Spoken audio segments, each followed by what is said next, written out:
Well, good afternoon everybody and welcome to our third Community Conversations by Veterans SA. I'd like to first start by acknowledging that we meet on the traditional owners of the Kaurna people, and I'd like to pay our respects to their elders past, present and emerging.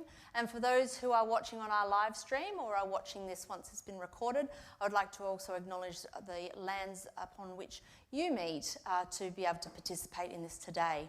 And as for our past two community conversations, I want to acknowledge that we are meeting in the Memorial Hall, which is the heart and centrality of the RSL State Branch, and commemorate and recognise and honour the service of our men and women in conflicts and military operations past and present as well. So today we are gathering to consider the important topic, what's happening in suicide prevention in South Australia. Now, before I introduce the panel members who have joined us here today, I just want to spend a few minutes clarifying and explaining what the focus of today's conversation will be. Now, this is an information sharing opportunity for the wider community to learn about the snapshot of services and support programs that are available. For those who have mental health needs, for individuals and or for family members who may have been impacted by suicide, but also a longer term view of the work and collaboration that is underway across all levels of government and with the community as we work to reduce stigma, provide education and training, and to encourage help-seeking behaviours around suicide and suicide prevention. Now, for those who are in the audience here face-to-face today, on your chairs you do have some hard copy information, which includes some phone numbers of organisations who may be able to assist depending on your needs and circumstances. Now, for those who are watching on the live stream, which will become a recording, throughout the broadcast we will put the numbers up on the screen, and these numbers of support lines are available also on our website, which is www.veteranssa.sa.gov.au. So if you are concerned about the health and wellbeing of yourself or a loved one, you can seek support and information by accessing one of the services that is on your screen now.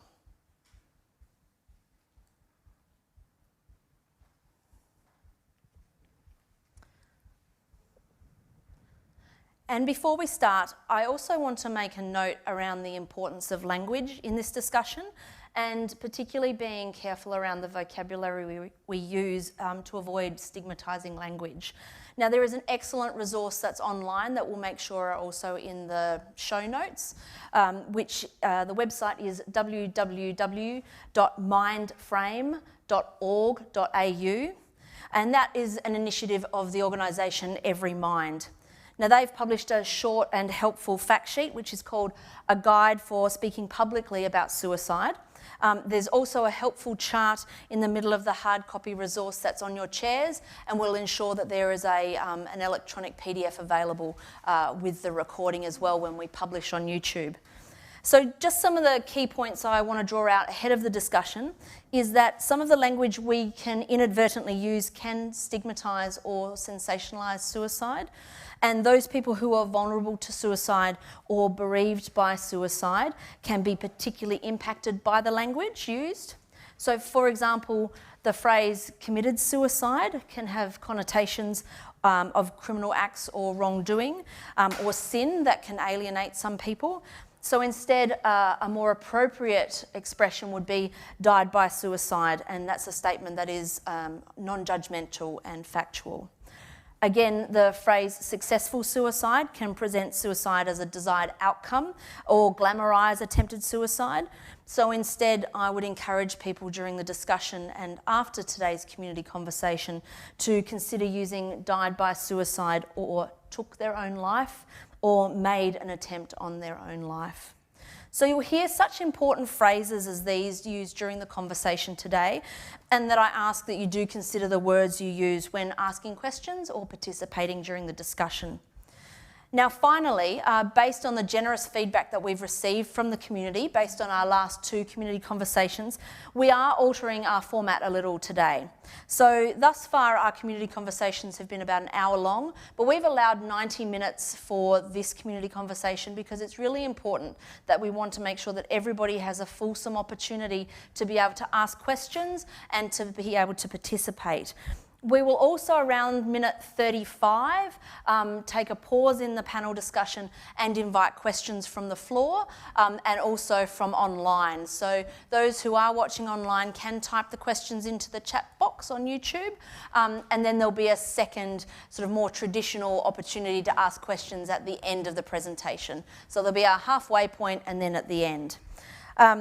So I want to make sure, yes, that there's ample time for questions and for that discussion. So there's a lot of setting up to do, and now without further ado, I'm absolutely genuinely delighted to introduce you to our panel members who are joining us for the next hour and a half and to help us understand what is happening in suicide prevention in South Australia. So first of all, to my immediate left is Brendan Kelly, who is the Associate Director of Suicide Prevention and Capacity Building from Wellbeing SA, a government agency. So Brendan leads a team that supports community-focused whole-of-population suicide prevention work, including supporting over 40 place-based suicide prevention networks across South Australia. Brendan has worked in youth and community roles in Ireland, the United States, South Africa and Australia, helping to cultivate his deep appreciation of mental health and wellbeing across cultures. So working in human services in both government and non-government organisations since 2008, Brendan has managed projects and delivered and developed training in specialist areas of mental health and suicide prevention, trauma-informed practice, family violence, disability advocacy and youth justice. And he also has formal qualifications in community youth work, education and project management. To his left is Karen McColl, who is the advisor to the South Australian Office of the Premier's Advocate for Suicide Prevention. Karen was formerly an Adelaide Plains councillor for 8 years, serving as Deputy Mayor for a year and established the region's suicide prevention network.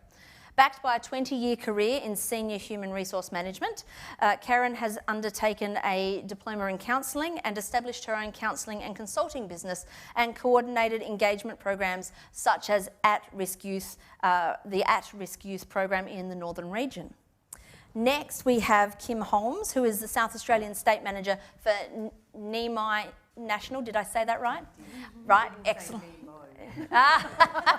For Nemai, spelled N-E-A-M-I, National. And Kim has worked for Nemai National since 2013 and is responsible for service delivery and strategic development in South Australia and Western Australia. Nemai National provides mental health, homelessness and suicide prevention support and works to strengthen local communities. The organisation runs the Urgent Mental Health Care Call Centre, which provides high engagement support in a calm, lounge room-like space to help with urgent mental health needs. And then finally on the end, we have Michael Traynor, who is the Manager of Suicide Prevention and Grief Support Services from Anglecare SA.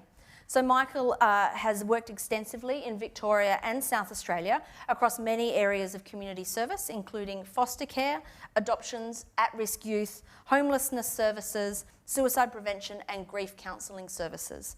Michael is also a board member of Grief Link and a representative on the South Australian Premier's and is also a member on the South Australian Premier's Council for Suicide Prevention. So please join me in warmly welcoming our panel.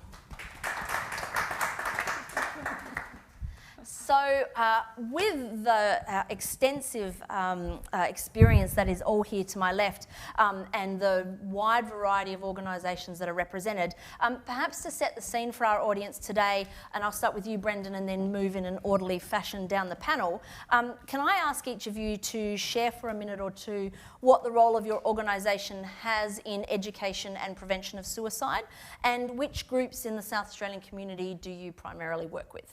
So Brendan, to you first. Okay, so thanks for having me, and it's a pleasure to be here. So I work for Wellbeing SA, and we're fairly new to the space in that we're a new agency, a new department that was launched in January of 2020. So the work that used to sit with the Office of the Chief Psychiatrist within SA Health transitioned to us.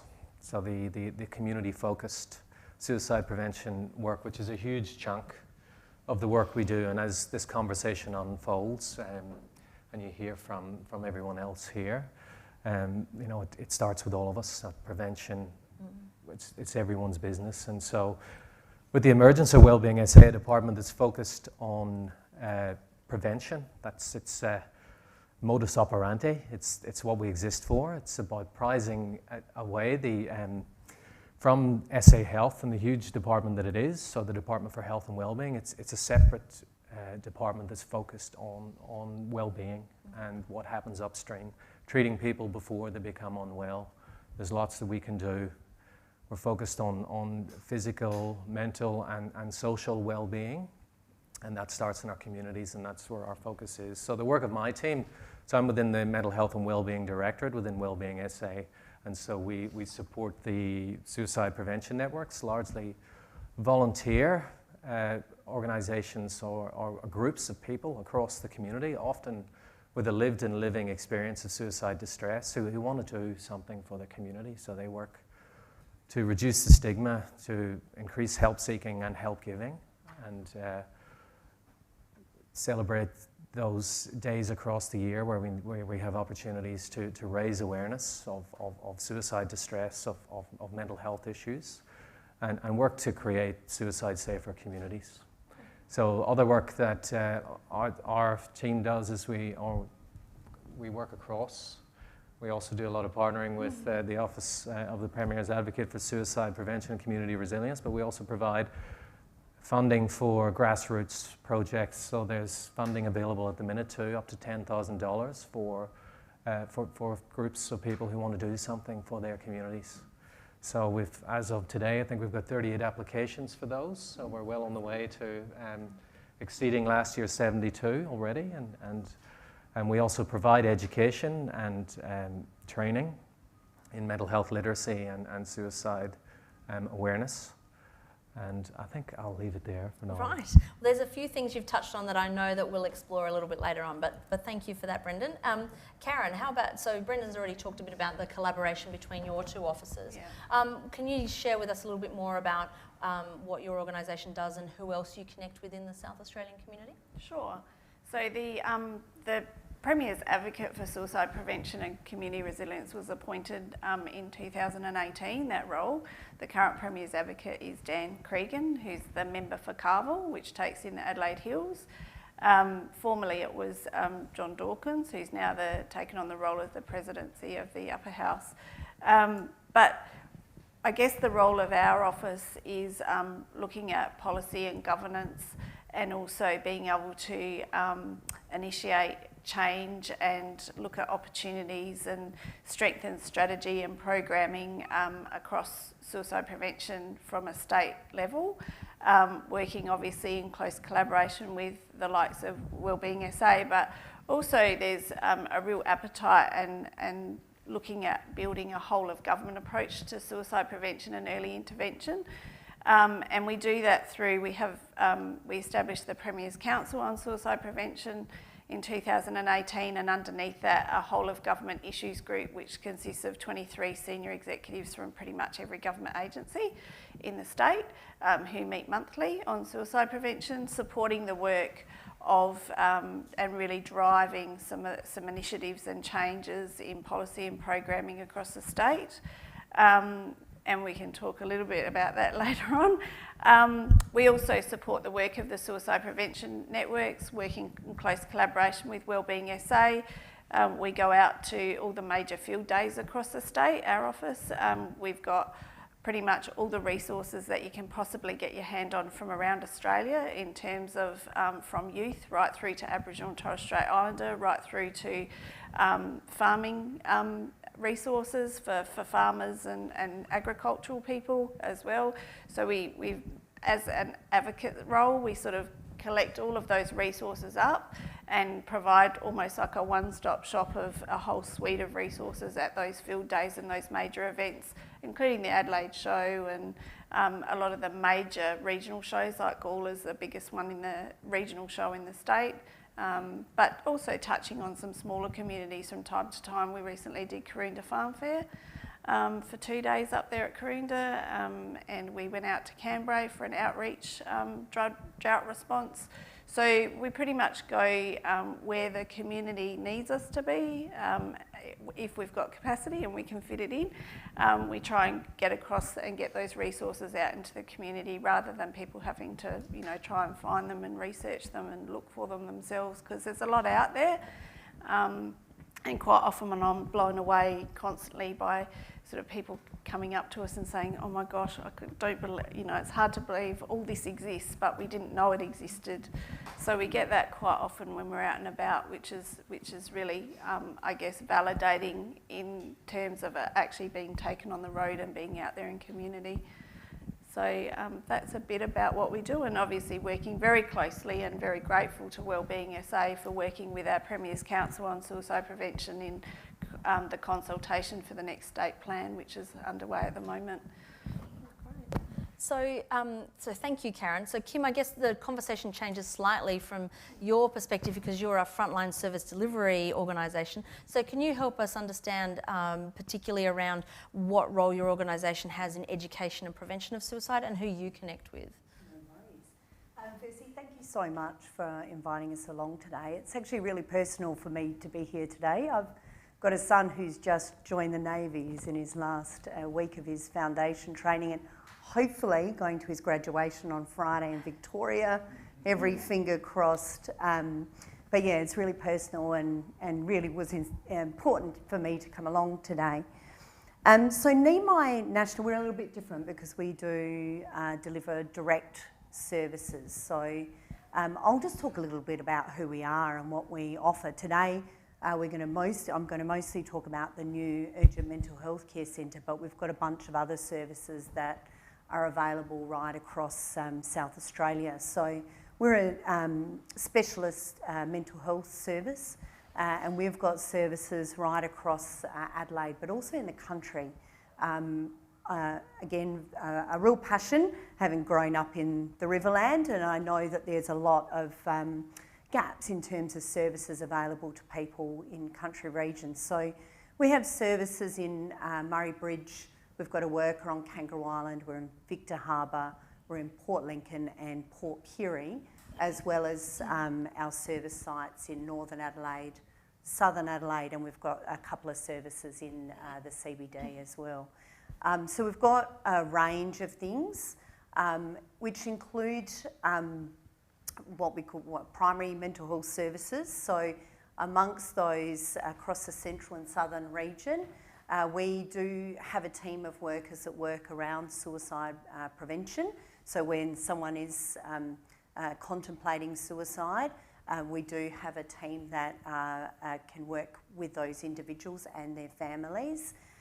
We also have psychological therapies and a bunch of other services that are primary health services. Also through referrals through the community mental health teams, the government community mental health teams, we offer a lot of rehabilitation and recovery services where we can work a lot longer with people. They're again right across the city and in country regions, particularly if someone's ended up in hospital.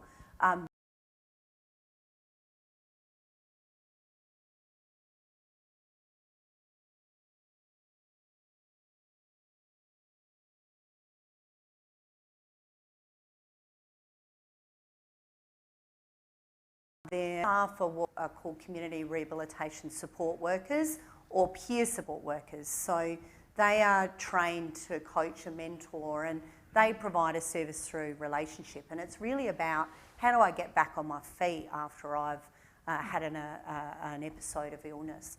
So that's another area of our services. We also run homelessness services at the moment.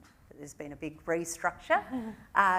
We run the street to home service, so all the outreach services to people that are rough sleeping in the city and surrounds.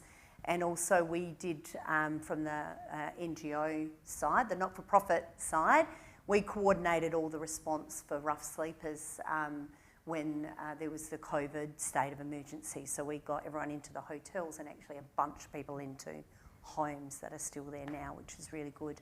And then, of course, there's the new Urgent Mental Health Care Centre. And I won't go into that in detail because I know that we're going to unpack that a little bit more through this conversation. But they're the sorts of things that we're doing in this space with a big focus on recovery and rehabilitation. So, yeah, that's us.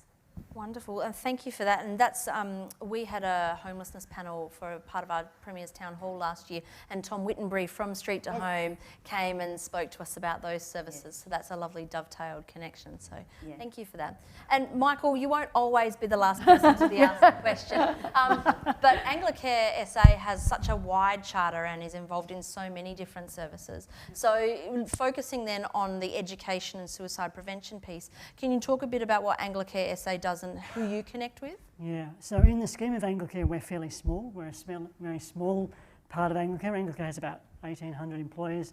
There's about 15 in my team. So predominantly our work is working with individuals, either people who've had a suicide attempt, or people who've lost someone to suicide. So a lot of our work is, I suppose, supporting them in their journey beyond either their attempt or losing someone. And I suppose our education in that or our role in prevention is really trying to work with people so there won't be further attempts. People who have attempted and people who've lost someone to suicide are at the higher risk groups of attempting and suiciding. So that's our key role is to work with both of those groups and work with other similar organisations across the state. So for people who've lost someone to suicide, we're one of 3 organisations across the state. So we work really closely to make sure anyone across the state who is bereaved by suicide has access to supports. With our suicide post-attempt service, I think we're the only service in the state. We cover all of Metro Adelaide, and then we cover the Adelaide Hills and Fleurieu Peninsula. And for those who madly watched the budget, last week there was an announcement of aftercare, which is what that service is. So there's an announcement for universal aftercare, and the budget was looking at everyone across Australia having access to that. So that's a really good support. We certainly know the feedback from those services are really positive, but a lot of that is really giving people skills and coping strategies. So much of our work is really very individualistic. We do some training. We've run some training in the Riverland and other parts of the state with people who want to have to be able to respond to people who are suicidal. So we've done some of that, but a lot of our work is very individualised, working with people around developing support plans, developing safety plans, giving them the skills and the abilities to, I suppose, get beyond those thoughts when the thoughts of suicide are coming up. A lot of, I suppose, what we aim to do is really to strengthen people, to connect them into community. So if people have, maybe some of the stresses were around their disconnect from community groups or friends or family, we work with them to connect them back. And sometimes it might be things like supporting them to get back to get a gym membership, doing some really practical things. So all of the services I manage are non-clinical, so we're not clinical psychological services. We go to people in their home, so we drive to wherever they want. If people want to come and see us, that's fine. We're based in the city, but we cover all of that area. So, we have staff go down to Victor Harbour, down that whole area into the hills, out to Strath and down that part. But also all of Adelaide Metro. Great, well thank you all of you, and as you can see from the panel that we've got here, we cover everything from the strategic, which we'll explore a little bit next, all the way through to just a small snapshot of the service delivery and the support mechanisms that are available to communities, to individuals. So I'm looking forward to exploring and unpacking some of these, because you've all just left that little tantalising, we'll talk about that later, piece. So to set this, to then talk about everything in context, the way my mind works is to talk about the strategic piece, which pretty much does sit with you, Brendan, and with you, Karen. So maybe I can start with you, Karen. You talked a bit about the work of the Premier's Council on Suicide Prevention. Can you maybe tell us what the top 2 or 3 things are, the priority areas for the Council this year? Sure. So Currently, I don't know if anyone here or online has actually been involved or put a submission in, but earlier this year the Premier's Council, working in conjunction with the Office of Chief Psychiatrist and also Wellbeing SA, released a draft suicide prevention bill. It went out to consultation. We received over 250 written submissions and numerous surveys, which was great. For a piece of legislation, that's really outstanding. So we're currently in the process of reviewing all the consultation feedback and looking at any drafting changes prior to that bill being going back to Cabinet. So that's been a huge body of work of the Council. There is no other suicide prevention legislation in existence in Australia, so this is quite groundbreaking work that South Australia have undertaken. So that's probably one of the big pieces of work. The second largest body of work is working shoulder to shoulder and in collaboration with Wellbeing SA, assisting the Premier's Council and our office on the consultation for the next state suicide prevention plan, which will go from 2022 to 2025. We got that right, Brendan? So the consultation closed for that on the 17th of May. There was a slight extension where it was extended, so Brendan can touch on that when he touches on talking about the state plan, but that's a big body of work that the Council are involved in. And also the issues group, our whole of government issues group on suicide prevention, is a working group of the Council. So the 23 senior executives we pull together monthly, and they take recommendations from the Council and actually are able to actually do work across government agencies and then report back to the Council, because it's important for you to know that the Council are actually 13 community members. They're not government employees or workers. They're actually 13 community members who have got years of expertise and varying backgrounds in suicide prevention and also lived experience of suicide and suicide loss. So that's why it was important to actually have the Premier's Council supported by a whole of government agency approach underneath that can actually do some work and report back to them, so that they've got that support and they can really, it gives them the capacity to really actually drive change and policy. One of the other things that they're doing, besides those two big things, is they've just recently reviewed, which Michael is one of Michael's passions, is the postvention referral mechanism. So that was an initiative of the Council in the early days, but they've done a review of that. What we've actually seen since that referral process has been put in place in the Coronial Investigation Branch within SAPOL. So SAPOL actually provide the postvention support services to people who are impacted and bereaved by suicide within 24 to 48 hours or thereabouts. And we've seen an increase in referrals to the postvention support services since that's been in place. So that was the work of Country SA, PHN, and also some council members working with South Australian Police to actually get that embedded and operationalised. And also one of their first bodies of work was to actually develop this in conjunction with the SA Mental Health Commission and the University of South Australia. And that's got that great little chart in the middle about the non-stigmatising language around suicide. So they do a lot in trying to, in educational space as well. All right.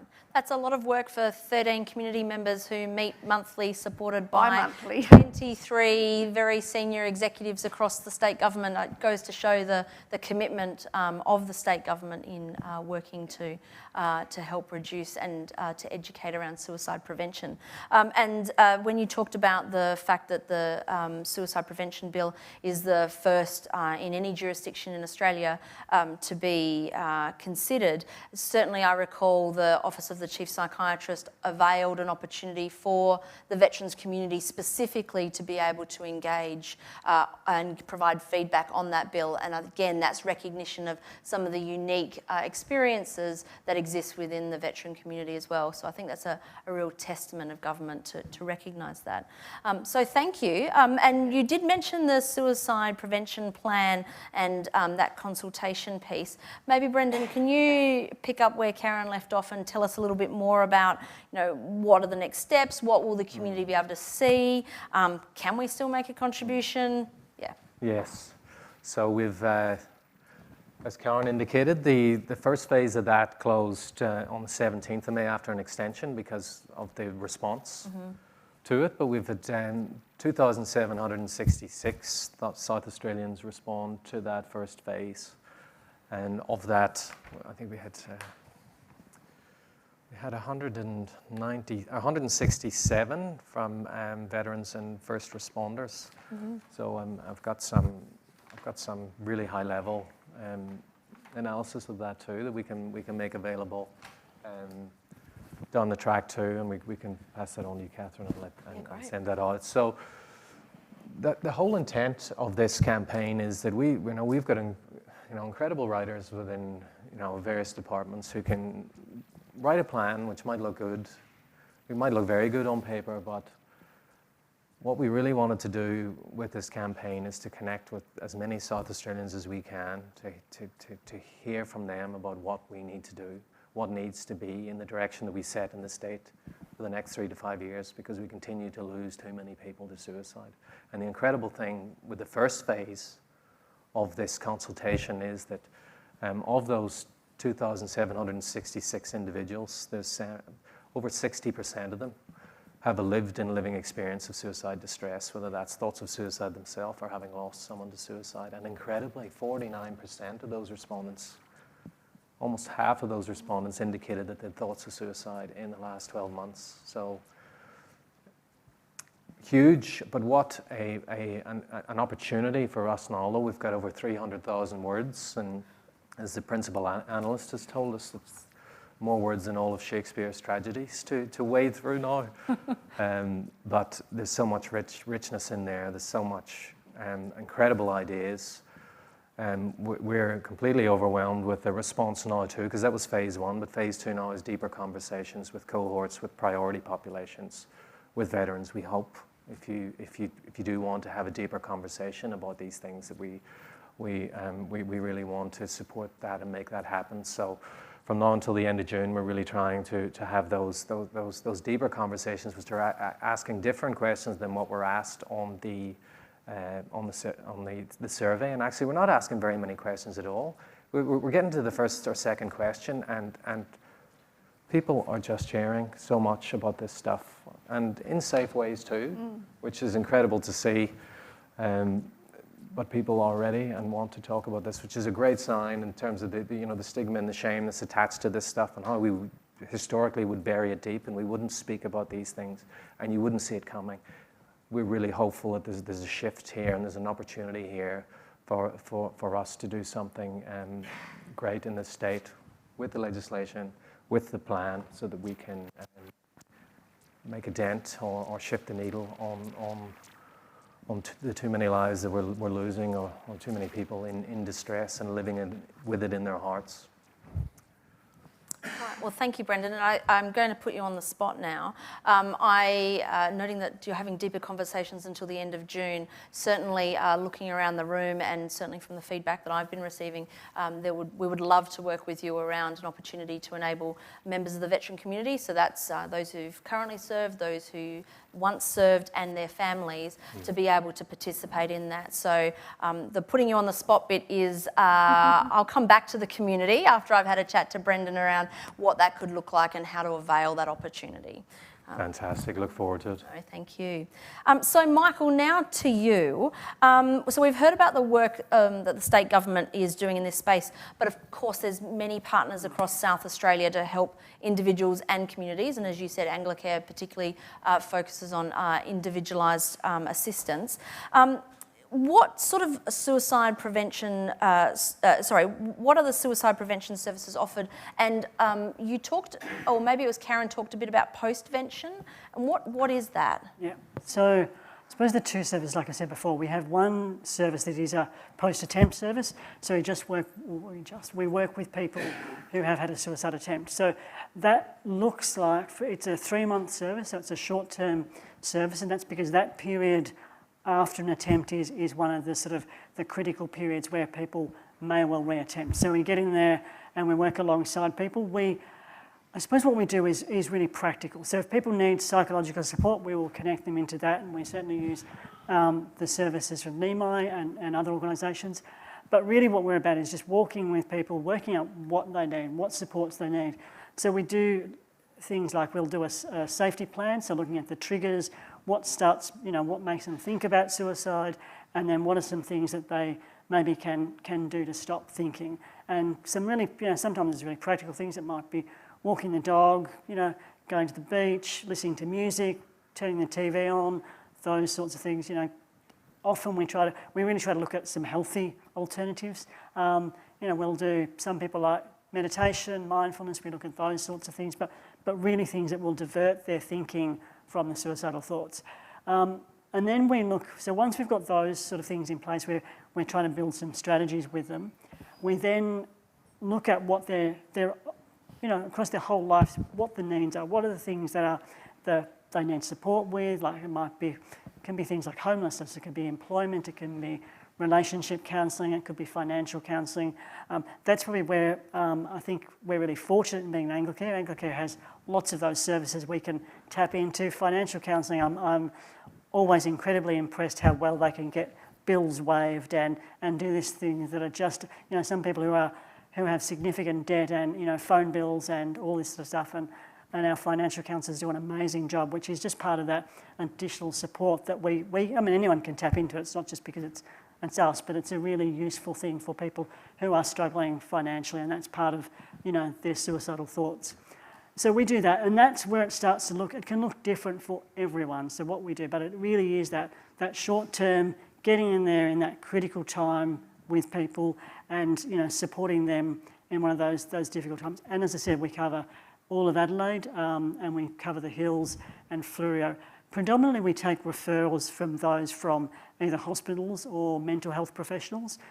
And we do that just so we make sure we're not doubling up on what other services are doing. If they've got a psychologist already involved, we can work alongside those professionals as well. So that's pretty much that service. We see probably about 500 people a year. We are a really small service, but that's probably the sort of stretch of what we can do. All of our workers generally have a background in social work, so they've got professional framework, but they can also, they also are pretty, the feedback we get is that they're also very, very relatable and connect with people. And Postvention, our Postvention service is, like I said before, it's our suicide bereavement service. Postvention is probably the term that's used more sort of within suicide prevention circles. It is that post where there's been a suicide. So it's dealing with that sort of the outfall of the suicide. I probably tend to refer to our service as a suicide bereavement service because that's what it is. People are going through that grief and loss. And so a lot of what we do is deal with the responses and the emotions of losing someone to suicide. And there's the questions, there's the confusion, there's why didn't they talk to someone, or could I have done something differently? A lot of those questions we can't necessarily answer. We don't have answers for those. But what we do is walk alongside them and support them in trying to understand a little bit more about suicide, things that might have led to someone taking their life. May not be specifically related to this, but also just dealing with that grief and being there.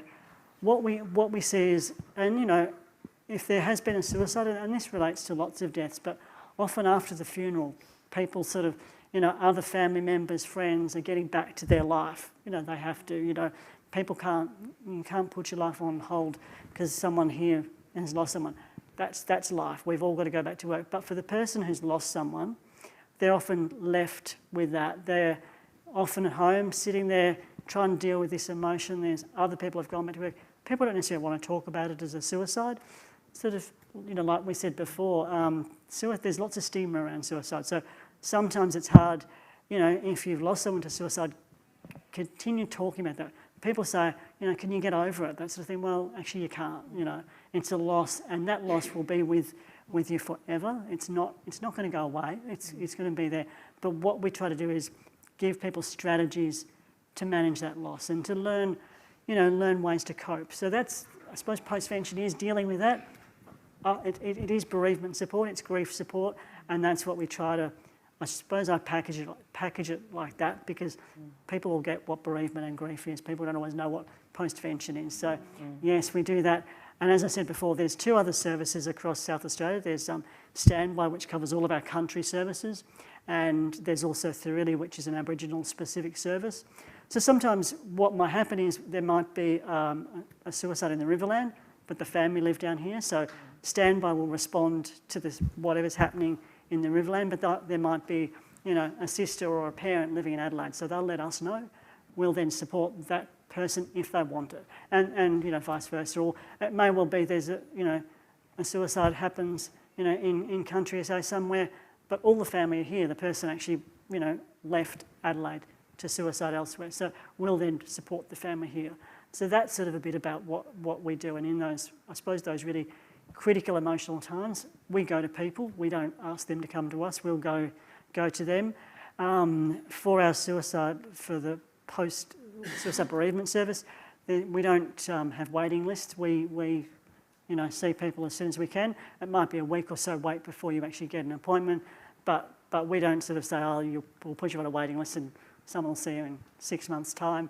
We make sure someone's seen within as soon as possible. Generally, that's a couple of weeks. And as sort of Karen highlighted before, we work really closely with the SAPOL staff in the coroner's office to ensure everyone has access to that support. So everyone across the state, the idea is everyone is given our information and then asked permission to pass their details on to us, and we then contact them to see if they want support. And support in that area can go, our program sort of doesn't have a time frame. It's roughly around 12 months we can support people. But if someone, has lost someone to suicide and we've been supporting them for 12 months, they might sort of drift off having contact with us because things, they're getting back into their routine. But, it could be a birthday, an anniversary, something comes up and they want to recontact, and they can do that too. And also, sorry, I know I'm talking a lot, but it also may well be that, you've never spoken to someone and you lost someone to suicide 30 years ago. And, 30 years ago, it's difficult enough now for some people to talk about suicide. 30 years ago, it was even harder. But we've had people phone us 25, 30 years, and they've really sort of at the point where they want to talk to someone. They said, I've never talked about this as a suicide loss, and really want to talk to someone. I was talking a couple of years ago at an aged care facility about grief and loss, and someone came up to me in the break and said, they found out their mother had suicided when they were 4. And so this was probably, at least 70 years later, and they'd never talked about a suicide. So, we can do that stuff as well. So, yeah. Thank you, Michael. And just on that note, because you did cover a lot of material there, if you are concerned about the health or wellbeing of yourself or of a loved one, for those in the room, there is an orange flyer which provides some phone numbers for you to be able to seek support and information, and it's on the screen now for the live stream as well.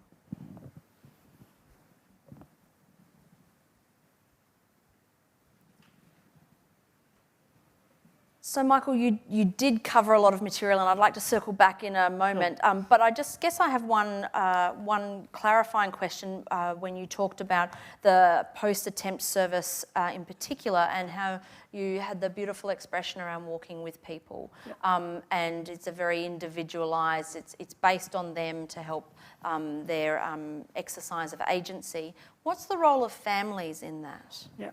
So our services, I suppose we've also, when we set up our program initially, we worked with Flinders Medical Centre to look at how, what was the need.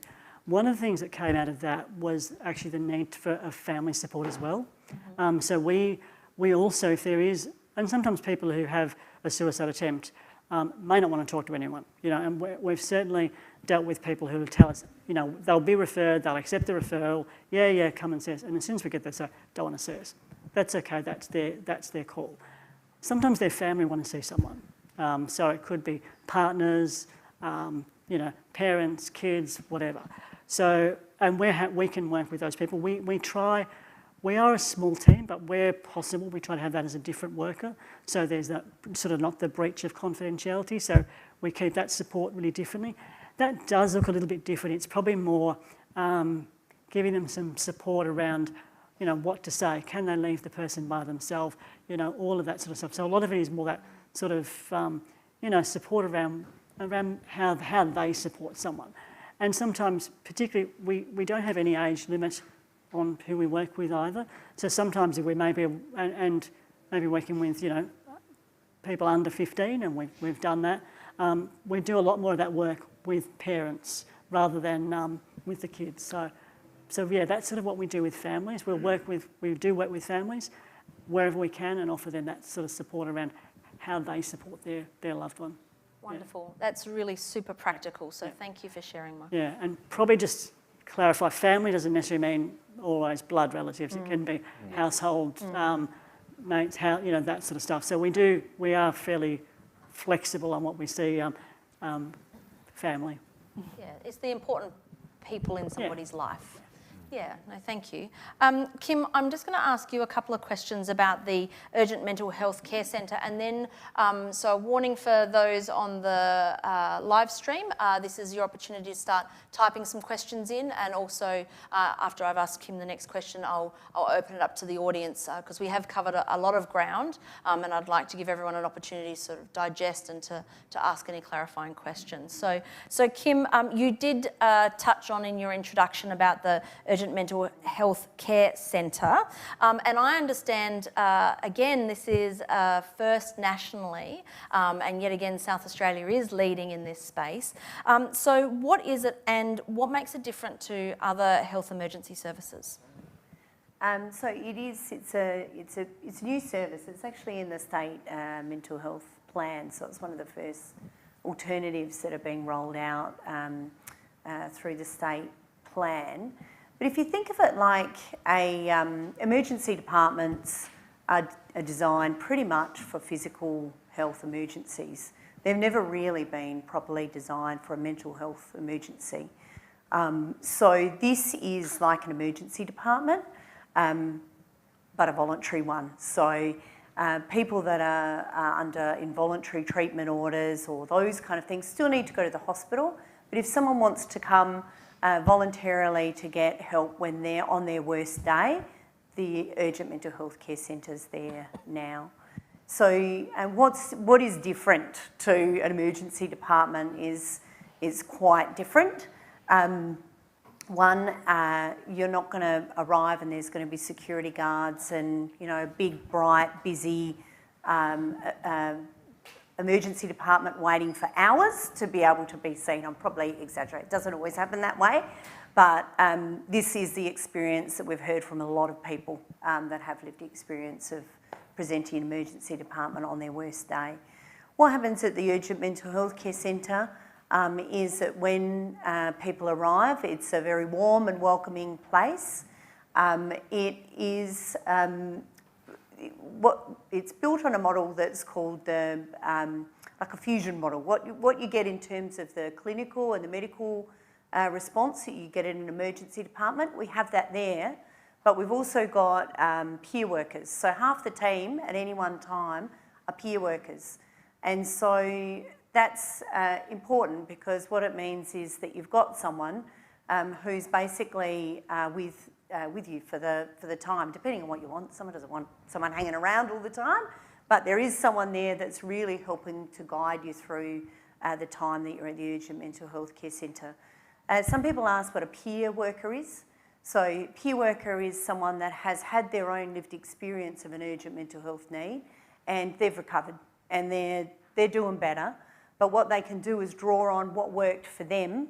It's very individual, so they're not going to say, I did this, so you should do this, but they can draw on that experience And they really get it. Like, it's an unspoken understanding. They get that worst day. They get that time. So what happens when someone arrives is we treat people like guests. We call them guests. And we treat them like guests. So there's not that sense of I'm in people's way, or I'm not important, or a lot of people tell us that they feel a bit criminalised when they arrive at a hospital and things. It's not like that. People are treated like guests. The peer workers play a host role, and they'll be the first person that whoever comes along will speak with. We'll talk with people first just to make sure it is the right place, that they will get their needs met at the Urgent Mental Health Care Centre. And if it's not the right place, then we'll very proactively work with the family or the individual themselves to work out, well, where is the best place to go. But if it is the right place for them, then we'll bring them into the service, and they'll come into a space it is designed like a living room. There's recliners that people sit in. It's not beds or stretchers. They'll have their recliner. Some of them are out in a big living space. Others are more discreet spaces if they'd like those as well. And what happens is that basically we'll spend the time with that person just to work through working with them just to stabilise, really. Like, they've come on their worst day, and how can we help them? And for some people that's quite simple things like having a shower, a clean up, a meal, and a sit down and a rest. We'll start with some of those things. It just depends on what they're needing. But basically what will happen is that with the peer worker, and we've got a doctor, we've got nurses, and we've got mental health clinicians on every shift.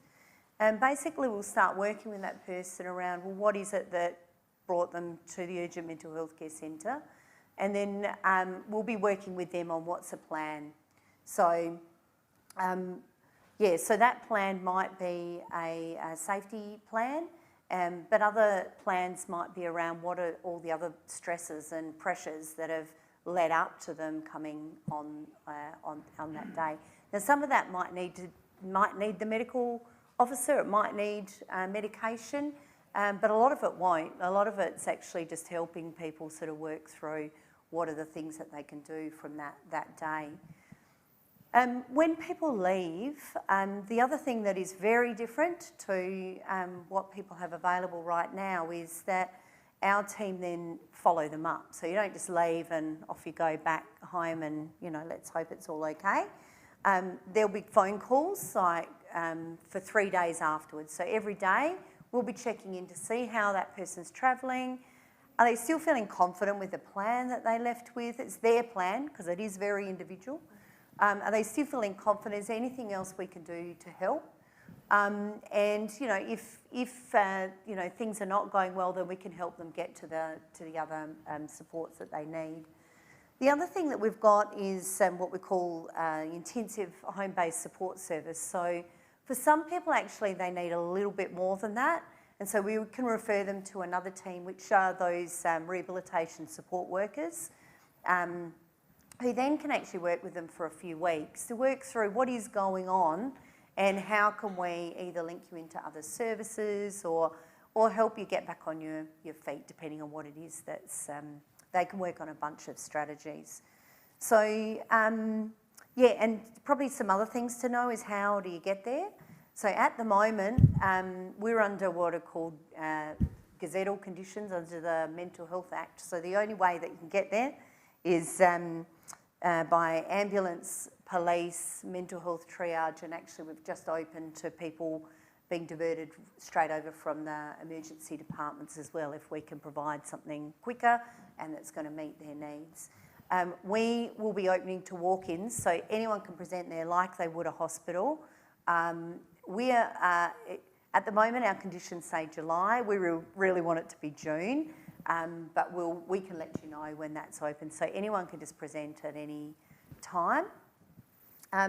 If people come with police or ambulance, there's a special entrance that we have. It's at the back of the building. It's discreet, it's really respectful, it's got plenty of space if you're coming in on a stretcher, and then basically you'll be treated in the same way. But once people are in the living room space, there's no uniforms, there's no police, there's no ambulance uniforms, and our staff are all in casual, work clothes as well.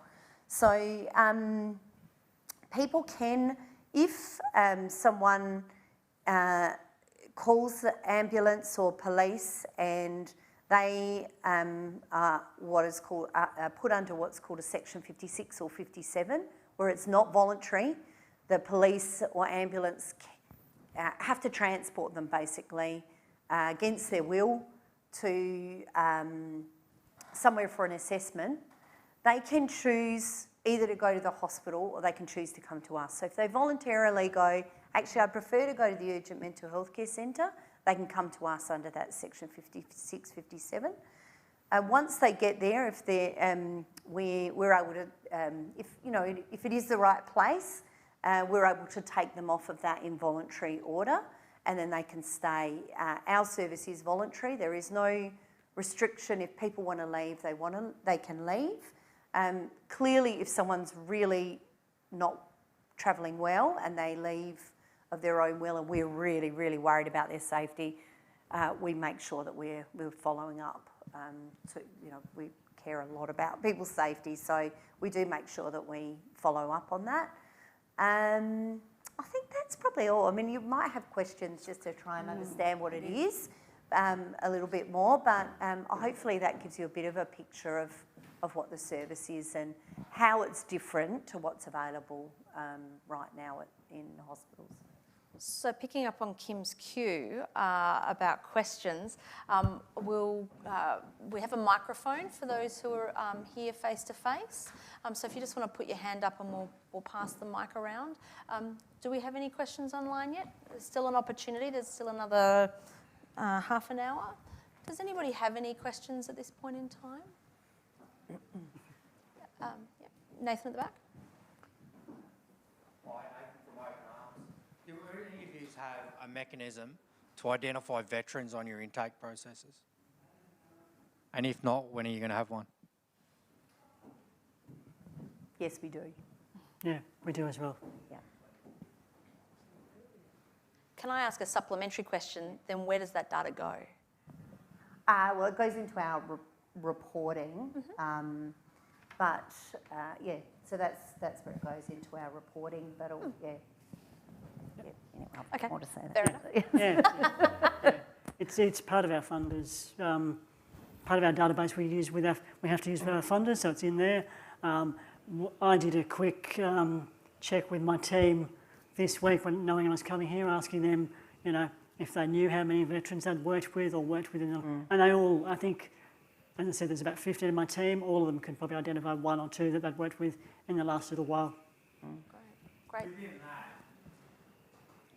Can you just wait for the microphone so our live stream can hear? Sorry, I'm not used to karaoke. Within that, are we able to link in? Like, I work from Open Arms. We're a veteran. Yeah, we've worked with you guys a few times.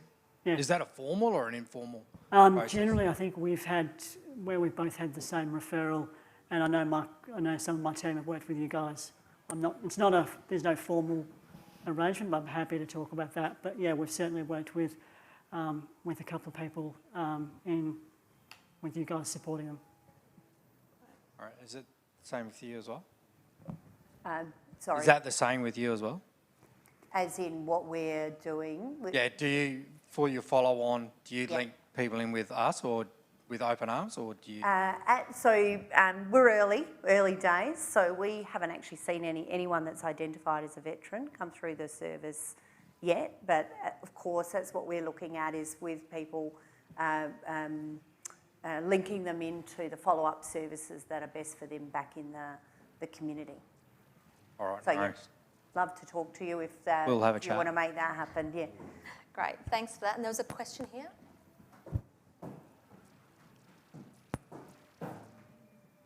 Hi, I'm Ashley from UniSA. We've heard a lot of reports from veterans about there being some barriers to accessing private psychology services due to the DVA fee schedule. It's quite low compared to private prices, and some private psychologists will refuse to see DVA patients because of that fact, particularly in regional areas where they don't have a lot of options of other people to go to. So I guess my question is, has the South Australian government had any discussions with DVA about the possibility of raising that fee to eliminate that barrier for veterans accessing those services ongoing? So I'll take that answer. I don't think that we've got the right people on the panel, but how about you and I have a chat afterwards, and I can explore what that looks like and connect you with the right people to get that answer. Okay, thank you. Catherine, not veteran specific, but the Premier's Council have sent correspondence to the Commonwealth in terms of people accessing services and the gap that's required for them to be able to actually fund themselves through those services. So the Premier's Council have taken that up to the Commonwealth. Steve, you have a question? On that question, are you saying that the veterans can't see a psychiatrist because of the price? Some psychologists or psychiatrists will prefer not to see veterans because of the fee schedule. Where a private patient, they can get about $220 and the DVA fee schedule about $144. But doesn't DVA these days automatically put out non-liability healthcare for mental conditions for veterans throughout Australia? So therefore, the way my people go is, I tell them to go in there, ask. If they don't, come back to me, and I give them a list of ones that I know that do accept, and then they go to them. Because, and she's right, there are some that won't accept, but DVA is not going to be able to change that, because that is the psychiatrist's own right to say yes, he'll see him, or no, he won't. But if the RSL and other people, Open Arms and them, can have a list of psychiatrists that will see him at the thing, then we should be looking at implementing that everywhere. So that can be easily fixed, I believe. Yeah, as I said, we can have a subsequent conversation, because we also don't have a DVA representative up here to speak authoritatively around that. So I just wonder if it would be helpful to talk with the PHNs as well, because there's a lot of psychological services that are available through the PHNs that they're actually free. So I'm not exactly sure how it all works, but it might be worth just having a conversation with them as well. Thank you. As a lot of our services are funded most of our through that services. stream. So there certainly are a number of psychological services PHN fund. For those who don't know, PHN's Primary Health Network, so they're a federally funded agency that then contracts in other agencies, so that's where our funding comes from. But they fund a number of services to specifically provide psychological service, and so there's no gap fee, Great. And just PHN being Primary Health Primary Health Network. Network, Yep, lovely for those who aren't across the acronym. Sorry, Any questions online yet? No questions? More from the floor? Steve, and then the gentleman at the back. Oh, sorry, Steve first, and then you'll have a microphone, sir. Steve first. On policy, lately I've had a few clients that have been on incapacity payments through DVA, and then all of a sudden they've been arrested and locked up and then imprisoned. And they've found out later on when they've came out that their incapacity payments kept being paid up until their medical certificate ran out. And once they were actually found guilty, then they had to pay all that money back as an overpayment to DVA. And that's in MERCA, I think it's section 11.3. I believe that is not fair to the veteran, not because he's been put in jail, but not all veterans are single. Some have got families, joint bank accounts. That money goes into the bank account. His wife using it to live, keep the family going and visit him, not worrying about incapacity payments through DVA, because that's the last thing they'd have on their mind while he's in prison waiting to go to trial. And they come out and all of a sudden, after he's been sentenced, found guilty, a letter comes out telling her that she owes $48,000 or $49,000 in overpayments on incapacity. I think that really needs to be looked at because of the pressure that's on him while he's going through that. Plus the veteran already has mental conditions in there. And for his wife to go there and tell him that she's got no money because it's been cut and she's got to pay back thousands of dollars is not good for the veteran and is not in a good state for the wife. So I really believe that that section of the policy needs to be looked at, and I don't know how it's going to be fixed because I'm telling you, I looked at it and I couldn't think of anything, but it really needs to be looked at seriously because there are a lot of veterans that are in prison at the moment, and there's a lot that are on incap payments because their medical certificate's still current and they're being paid. And I'd hate to see them end up like my couple were. So if that could be looked at, that would be absolutely great. Thanks for that comment, Steve. Gentleman at the back. Being a country person... Hold the mic a bit closer, thank you. Yep.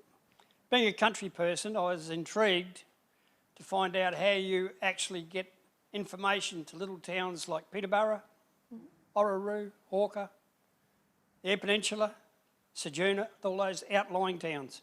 You've taken the cover, you've done a very good job with your coverage of the city, the near vicinities of Victor Harbour, probably Mount Gambier and places like that, the bigger towns. The smaller places are the ones which are falling through the gap.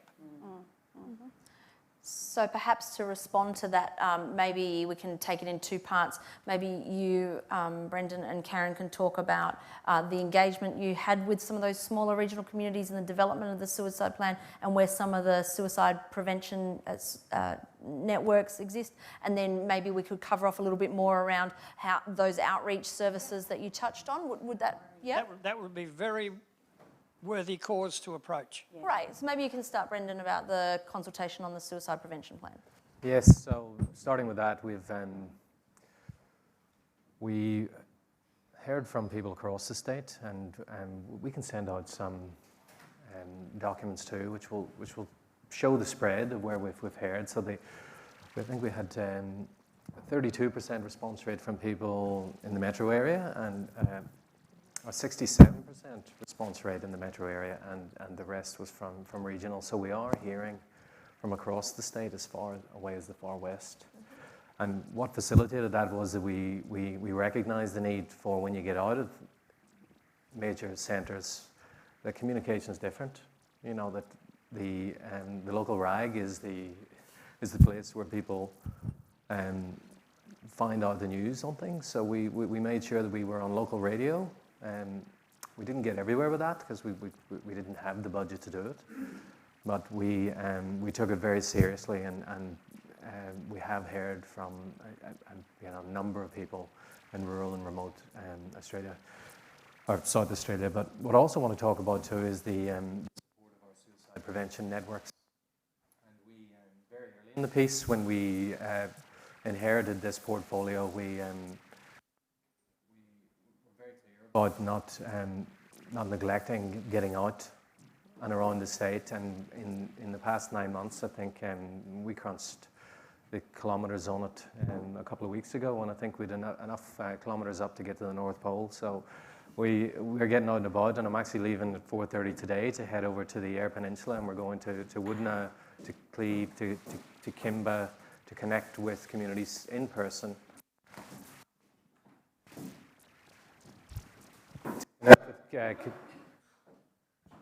Is that okay? Can you hear me? Yeah, so we were in Whyalla very early in the piece, and it was someone from country PHN that said to us, in jest, he said, "Oh, you're from Wellbeing Adelaide," and we took that very seriously, and we have made it our mission to not be Wellbeing Adelaide and to get out there and to connect, because there's a power when you connect with people in person. And it means that a follow-up on the phone or on Zoom or in other ways is made much easier when you have made that in-person connection. So we are about 9 months into the piece now, and I think there's only a handful of the state suicide prevention networks that we haven't met face-to-face, and that's through what was the year that made that very difficult. So we will continue to do that, but we hear you loud and clear. There's so much more that we need to do, but thanks for the reminder. And so does everyone else's mic work then? Do we have to hand it down the line? So Karen, then that's a nice segue then into, maybe you talk about the genesis of the suicide prevention networks and where they exist across the state? Yeah, so we've got approximately, I think, about 42 now, and majority of those are actually in regional areas and what I would call the metro perimeter. So what we were lacking, interestingly, was suicide prevention networks that existed in the inner metro area. So communities regionally and rurally tend to do that collaborative work very well. So of the 42 networks, I think there was 35 plus of them that existed in regional areas. The wellbeing team and our team have just recently come back from Mount Gambier down the southeast, where we got all of the southeast networks together, and we actually had a day with them where we did some training, some capacity building, and just actually an opportunity for them to network with us and also with each other. And we try and do that across South Australia in the regions as we can. And we also bring all of the suicide prevention networks together, except for last year because of COVID, but together annually, where we give them an opportunity to come together and actually share stories, share information, share events that they've been doing, because some of them do some fantastic work out there, and also provide the opportunity for them to hear about any new initiatives that are coming up or starting to evolve in the sector and space. It's important to note too that of the Premier's Council on Suicide Prevention, we actually fly people in from the southeast and also from Port Lincoln and Whyalla. So it's not just a demographic makeup of council, it's actually a geographic council as well, to make sure that we did have representation across the whole of the state of South Australia. So it's not just seen as a metropolitan based view and lens on the council as well, to make sure. And part of the work that we do in our office in going out to all the major field days is to actually, provide those resources and that intelligence out into those regional communities. And we actually partner with other government agencies like Primary Industries and Regions and Department of Environment and Water. And so through our issues group on suicide prevention, it was identified by the Premier's Council that at all of these major events, most of the government agencies are there. How about you give suicide prevention a space within that? And so that's how we started back in 2018, attending those events through working with Primary Industries and Regions in their marquee tent space, whatever you like to call it.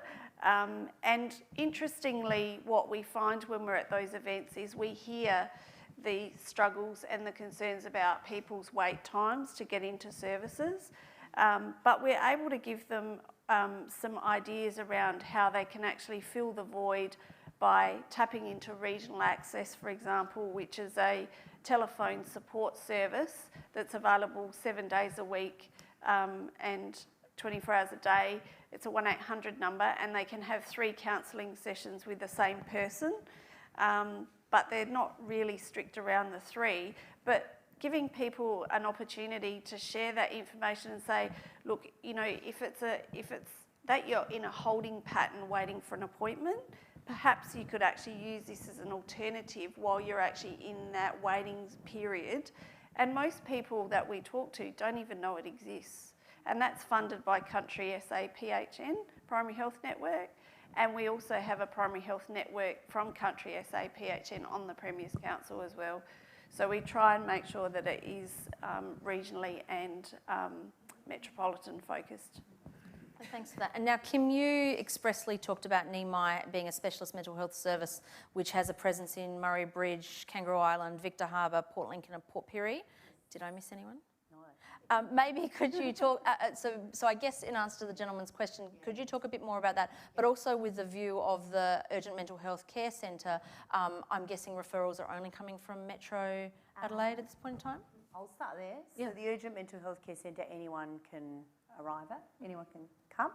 And actually the people that are coming to the service are right across Adelaide and some people from country. You know, one person was from Snowtown. You know, we've had some people come in from some pretty small places. So anyone can come, and what we do then is the same thing. We link back in to the services that are available. I hear what you're saying. You know, country, I've got older parents. You know, they have to often travel to Adelaide for specialist appointments, or they're waiting for, you know, couple of years before they can get things looked at and things in Loxton. So, and the sort that, like Nemai, we're just one service of many that are available in country. And from all of, like while our offices are based in those major centres like Port Pirie, for example, our team don't just work from the office. People don't necessarily have to come into the office. We actually outreach our services out to people's homes. So we've got someone that drives down to Bordertown once a week, although he's, you know, based at Murray Bridge, he drives down there. So we try and get as much coverage as we can and get out to people. But we are just, we are sort of one service, you know, amongst many that are in the country.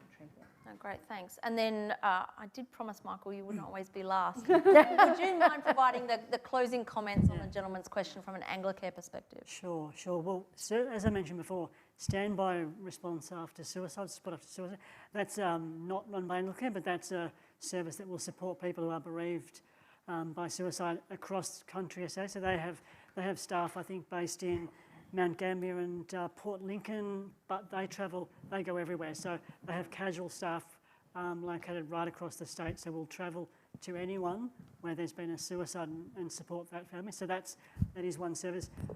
As far as post-attempt services, I would love to be able to tell you they're right across the state, but they're not.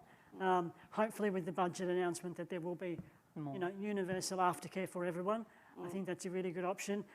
Probably about 2 years ago now, we did a project up in the Riverland looking at this, whether there was a need for a service like that. And absolutely, everyone we spoke to up there said there's a need for service up there. That's just one part of the state, I know. But you know, one of the things I think that came out for me when we did talk across parts of country SA was just the stigma. And in small towns, the stigma, and even going into an office that's labelled, you know, Headspace, whatever it might be, is a challenge. So for young people to go in and access a service that's clearly labelled is a challenge. So, and even just mental health staff in hospitals. So a lot of our metro referrals come from hospitals, but even, and I know it's not where you're talking about, but even up at Strath and Mount Barker, they don't have mental health staff. So people are diverted down to Adelaide if they need mental health support. So I think there are issues that are, you know, affect you more, you know, in different ways. But hopefully, aftercare services will slowly get across the state. But yeah. Thanks, Michael. Now I know Dion has a question, and then John. Yep. So we'll do it in that order, if we may. Thanks, Catherine. So I'm just speaking today as a member of the veteran community, and I appreciate what you've said already. This was a pre-prepared submission as well, and it seems that the civilian community may be a little bit different to what's being offered within the veteran community. So this submission and question is coming from an anonymous veteran due to the sensitivity of the issue and the stigma that is still there. Firstly, it is refreshing and positive to see that conversation and focus is being put into the direction of suicide awareness and prevention. Truly brings hope that progress may be made, and thank you Veterans SA for the opportunity to have some input. From observation, there has been a lot of awareness around those we have lost to their own hands and those they leave behind. Where these discussions are well needed and hold potential in assisting those left behind and building support, there has been a kind of hype attached to this topic. And with this, platforms have arisen, sometimes giving recognition to the lost that adds a dangerous element to the issue. And on the other hand, others use the topic as leverage to gain attention or funding for ineffective services already offered. As a veteran with lived experience on this topic, I can confirm to you that once taking your own life has been an option, it becomes an ongoing thought that needs to be acknowledged, then ignored. Over time, the choice becomes less and less. However, this hype and these platforms are direct triggers for people who have lived experience and still live. I wonder, should there not be fair weight and consideration be put to the people who continue to battle with this issue and manage it when others speak on public forums, while also investigating ways of preventing situations where it becomes an option in the first place? While being a veteran that deals with suicidal ideation, it has been my experience that services offered when in crisis are phone conversations, arduous processes to be admitted into hospital, communicating with strangers with no rapport or consistent follow-up, filling in surveys, and heavy medication. My opinion and the consensus from within the community is that these are not effective nor desirable ways to treat the issue. Psychosocial activities and reliable support networks seem to hold greater merit. Accepting that research and studies are now being undertaken and extremely necessary, I hope that what I've said in leading to my question has been heard and gets discussed as part of the ongoing narrative. Now, with this question, I do realise that you have covered a lot of ground here, and it would be exciting to see that if some of these civilian opportunities can flow on into areas like Open Arms and other services provided within the veteran community. So the question is, what proactive treatments or protocols are you looking at putting in place that are not crisis lines or clinical conversations that address the issue and or prevent the issue? Thank you, Dion, and I'd like to thank the veteran that you represented and their courage in providing really clear words that certainly from the panel I've heard a lot of murmuring of agreement with what has been reflected, and also looking just at the audience today. I think that captures a great deal of sentiment that is shared. So I want to acknowledge that courage and thank you. So I think Kim and Michael, you will probably both be better placed to respond to that question. I'll give it a go. I don't think there's any sort of silver bullets to these kind of complex, the complexity of the situation that's just been described. But I think for Nemai, like the services that we deliver are more of those rehabilitation and recovery services, and how important that to support someone's recovery is all through the relationship. And where I've seen it most effective is when we've had members of our staff who are peer workers or rehabilitation workers who are themselves veterans, and we've had a number of people come into roles and work with us that are veterans themselves. And so, look, I think with the Urgent Mental Health Care Centre, as I'm having, as we've been having this conversation today, I've been thinking a lot about how much we've done in that space, and the Urgent Mental Health Care Centre, being an option for people, because I think it's always about options and choices, and none of them are, different things work for different people. I think with the Urgent Mental Health Care Centre, we haven't had enough conversations at this point with the veterans community, and I think there's a lot we could do. If people are interested in walking through the service and seeing whether this is the right type of service for veterans, or if there's things that we could be doing different or build into the service that would be helpful, then we would be really open to that. I think the way we've built that service has been through a co-design approach. So we're taking what we know and we're working with people with lived experience from all different backgrounds and diversity, and they're the best to tell us to say, what's going to work best. So You know, if the urgent mental health care centre is seen as something that is a useful option for people, I reckon that's the next place that we need to go is, you know, people come and work with us and tell us what we need to be doing better, what would work, or whether it would work and whether it is a good option for people. So that would just be my response there. Thanks, Kim. Michael? Thanks. I think one of the things you mentioned in the question was around sort of the suicide ideation and for someone living with those thoughts. It was probably only last week, and this isn't going to answer your question, but it's actually, I was discussing with my senior manager last week that there aren't actually services that deal with people who have long-term suicide ideation. Our services work with people following an attempt, and one of the worst things that we experience is someone ringing up with suicide ideation, and you know that's not our service. And we're, you know, to try and find something for people who are dealing with that is really challenging. There are all the things you mentioned. They're there. We can refer them to those things, and probably what I was saying is we need to actually look at some sort of model that can actually work with that and work with people. The services we operate aren't clinical, as I've said. They're not, and they're not crisis. That brings its own challenges. People will ring us in a crisis and we then have to refer on to a crisis service. So there's a challenge in that as well. But that's what we are. We're that non-clinical. We really don't have those clinical conversations. We try to support people where they're at.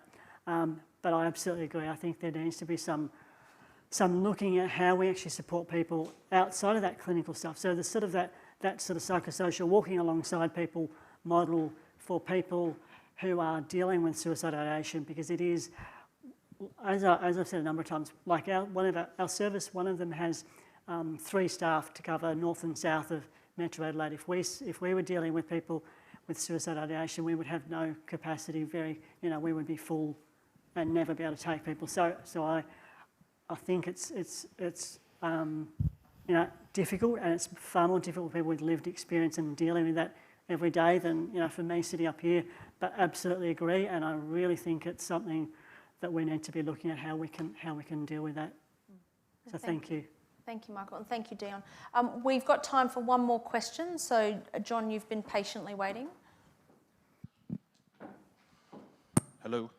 My name's John. I'd just like to reflect on what Dion said, that his veteran mate who went and spoke to him before I asked my question.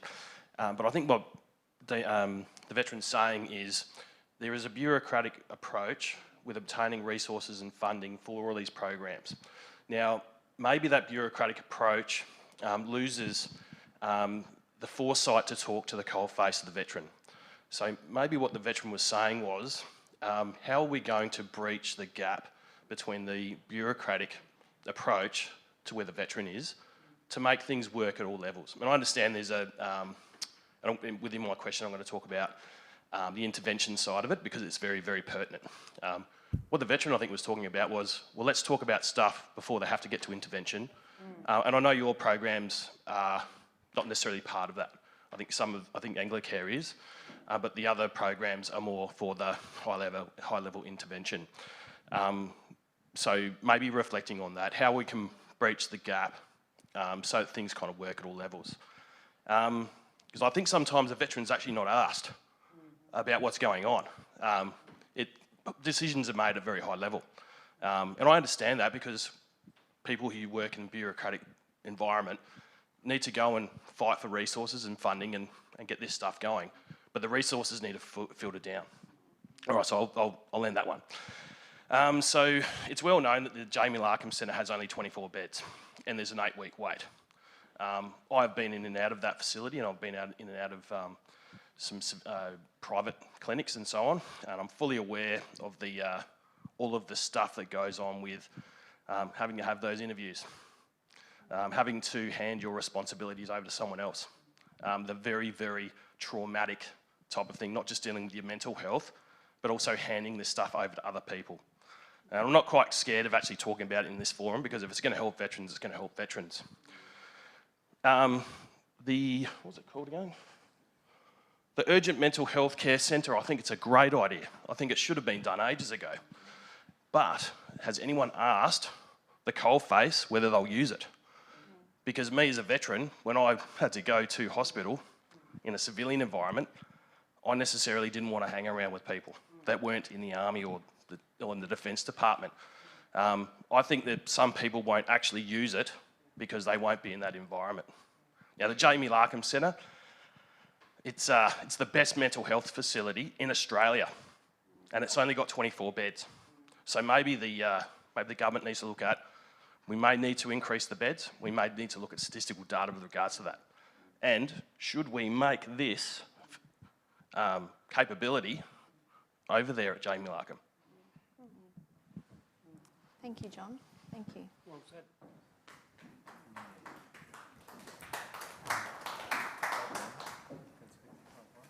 Sorry. Yeah, would you like to respond to the first part, Brendan? Thank you, John. Thanks, Sean. And the two are coming together. How beautifully articulated that response was earlier, and now John building on that, and really that's what we're seeking to do with this current campaign, and that you know, we're flipping it, and we want to hear, and we're asking the hard questions, and we know we're not getting it right. We know that we need to hear more of this, and we through the campaign too, there was a survey, but we also had people had an opportunity to phone in. So we had 25 phone calls, but there was over 12 hours of conversation time during those phone calls. One of them was close to 3 hours long, because that's what it takes, sitting with people. That's what it takes so people can be heard, and what we're hearing loud and clear is that we need more of that. So part of the invite here today too, and I'm really hopeful that we can make it happen, or if one conversation is not enough, we can have several, but those voices need to be heard, and they will be honoured when we release What We've Heard report in September of this year. What we've heard, did we get it right? Not just what we've heard, because we'll be going out again to make sure that if we didn't get it right, or we didn't hear correctly, or we haven't interpreted it in the ways that we need to, that there'll be another chance for people to say, no, that's not quite right. This is what you need to hear. So thanks again, and I look forward to the conversation. Thanks, Brendan. Now, regrettably, we've run out of time, so I'm going to have to call questions there. If there are any more questions that people might want to ask, we'll make sure that the contact details for all 4 organisations are available on our various communication channels, and also with our YouTube video. So certainly for me, there are a couple of key takeaways from the conversation today, and in fact, I have to attribute 2 of them to you, Brendan, when you started off by saying that suicide prevention is everybody's business, and that everybody here on the panel today and across the community are striving to create suicide-safer communities. And I guess the third thing for me is that they're hopefully today has just opened the door to a small snapshot of what is available and what is already happening, from the strategic to the tactical level around education and suicide prevention. And all of these, everything from the suicide prevention plan to the services offered by Nemai and Anglecare, are available across the South Australian community. And of course, veterans and their families are part of the South Australian community as well, so equally available to access or to be represented in these strategic documents as well. So on your behalf, I would like to thank Michael Traynor, started with you, from Anglecare SA, Kim Holmes from Nemai National, Karen McColl from the South Australian Premier's Advocate on Suicide Prevention, and Brendan Kelly from Wellbeing SA for joining us. So I have 2 final announcements before we wrap. The last one is, again, we've covered a lot of material today, and if you are concerned about the health and well-being of yourself or of a loved one, you can seek support and information by accessing any of the services that are up on the live stream screen now, and also that are hard copies available on the seats of those here today. There's also a link off of the Veterans SA website to a variety of these support websites and phone numbers as well. And then I'd like to do an early advertisement for our next community conversation, which will be again in Memorial Hall on the 29th of June from 1 till 2 p.m. And it is our topic is acknowledging traditional owners. So we are delighted to welcome the CEO of Reconciliation SA, Shona Reid, and representatives from the Aboriginal Veterans of SA organisation to come and speak with us around appropriate acknowledgement of traditional owners and the inclusion of culturally appropriate and cultural recognition as part of our commemorative services and the veteran experience as well. Registrations are live now, so I encourage you to register for next month. So again, Michael, Kim, Karen and Brendan, thank you, and thank you for everyone today.